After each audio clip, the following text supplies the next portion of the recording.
Russia Ukraine war. Norway दौरे पर गए जेलेंस्की ने ट्रंप से ज़ेपोरिजिया न्यूक्लियर पावर प्लांट को लेकर बातचीत की है। जेलेंस्की इस प्लांट में अमेरिकी निवेश के लिए सभी दरवाजे खोल दिए हैं। वर्तमान में ZNPP रूस के कब्जे में है। दूसरी ओर अमेरिका ने इस प्लांट को अपने स्वामित्व में लेने की इच्छा जाहिर की है। एक ओर जहां यूक्रेन रूस जंग को खत्म करने के लिए अमेरिकी राष्ट्रपति डोनाल्ड ट्रंप जद्दोजहद कर रहे, तो दूसरी ओर यूक्रेन के राष्ट्रपति वोलोडिमिर जेलेंस्की ने एक ऐसी चाल चली है कि अमेरिका और रूस दोनों आमने सामने पड़ गए हैं। दरअसल दक्षिण पूर्वी यूक्रेन के डोनबास क्षेत्र में Zaporizhzhia nuclear power plant ZNPP स्थित है। कभी यूक्रेन का सबसे बड़ा बिजली उत्पादन के रूप में जाना जाने वाला ZNPP वर्ष 2022 से ही रूस के कब्जे में है। मामला तब और पेचीदा बन गया जब जेलेंस्की ने अमेरिकी राष्ट्रपति ट्रंप से बातचीत के दौरान इस प्लांट को अमेरिकी निवेश के लिए खोलने की इच्छा जाहिर की। यह ऐसा ऑफर है कि ट्रंप चाहकर भी इसे ठुकराना नहीं चाहेंगे और पुतिन किसी भी कीमत पर इसे किसी और के हाथ जाने नहीं देंगे।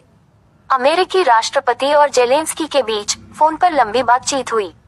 इस बातचीत में ज़ेपोरिजिया न्यूक्लियर पावर प्लांट ने सबका ध्यान आकर्षित किया। दरअसल नॉर्वे के दौरे पर गए जेलेंस्की ने ओस्लो में एक कॉन्फ्रेंस के दौरान कहा, राष्ट्रपति ट्रंप ने मुझसे पूछा, आप ज़ेपोरिजिया न्यूक्लियर पावर प्लांट के बारे में क्या सोचते हैं। मैंने उनसे कहा कि अगर यह यूक्रेनी नहीं रहेगा तो ये किसी के लिए भी काम नहीं करेगा, यह अवैध कब्जे में है। आगे जेलेंस्की ने कहा कि इस मुद्दे पर अमेरिका से बातचीत और निवेश के लिए सभी रास्ते खुले हुए हैं। वहीं दूसरी ओर ट्रंप ने सत्ता में आते ही यूक्रेनी औद्योगिक संपत्तियों में गहरी दिलचस्पी दिखाई है। ट्रंप यूक्रेन के महत्वपूर्ण खनिजों तक अमेरिकी पहुंच के लिए $1 ट्रिलियन डील पर लगातार जोर दे रहे हैं। ऐसे में अमेरिका इस ऑफर को ठुकराना नहीं चाहेगा। अमेरिकी निवेश के लिए खुला ZNPP। द वाशिंगटन रिपोर्ट के अनुसार इस बातचीत को लेकर विदेश मंत्री मार्को रूबियो और व्हाइट हाउस के राष्ट्रीय सुरक्षा सलाहकार माइकल वाल्ट्ज ने कहा, अमेरिका के स्वामित्व में यूक्रेनी न्यूक्लियर पावर प्लांट का इंफ्रास्ट्रक्चर और यूक्रेनी का विद्युत इंफ्रास्ट्रक्चर दोनों ही सुरक्षित रहेगा। दूसरी ओर जेलेंस्की ने प्रेस कॉन्फ्रेंस में जवाब देते हुए कहा, वह इस मुद्दे पर अमेरिका के साथ काम करने के लिए तैयार है।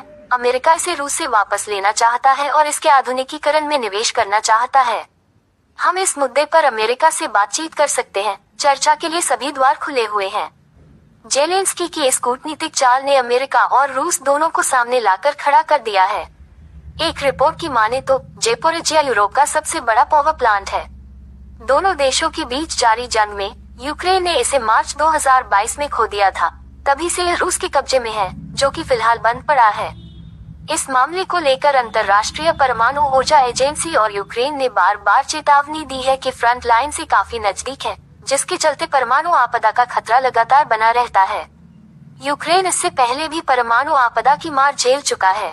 देश के कुछ हिस्से अभी भी चेरनोबिल परमाणु ऊर्जा संयंत्र में हुई आपदा से उबर नहीं पाए हैं, जहां साल 1986 में तत्कालीन यूक्रेनी सोवियत समाजवादी गणराज्य में एक रिएक्टर पिघल गया था। रूसी राष्ट्रपति व्लादिमीर पुतिन के लिए ज़ेपोरिजिया न्यूक्लियर पावर प्लांट केवल एक प्लांट भर नहीं है, बल्कि जंग की शुरुआती दौर में यूक्रेन पर रूस की सबसे बड़ी जीत है। दोनों देश इस प्लांट को लेकर लगातार एक दूसरे पर हमलावर हैं, जिसको लेकर रूस के रक्षा मंत्रालय का कहना है कि यूक्रेन ने इस प्लांट को दोबारा कब्जे में लेने के लिए कई बार हमले किए, लेकिन वे हर बार नाकाम रहे, जिससे स्पष्ट तस्वीर नजर आती है कि रूस किसी भी हाल में ज़ेपोरिजिया न्यूक्लियर प्लांट को यूक्रेन को नहीं सौंपने वाला है। ऐसे में अमेरिका के लिए जेलेंस्की का ऑफर स्वीकार करना आसान राह नहीं होगा। हालांकि अमेरिका यूक्रेन के खनिजों पर लंबे समय से नजर बनाए हुआ है। ऐसे में देखना दिलचस्प होगा कि आगे पुतिन और ट्रंप सामने होंगे या इस युद्ध को विराम देकर शांति का नया रास्ता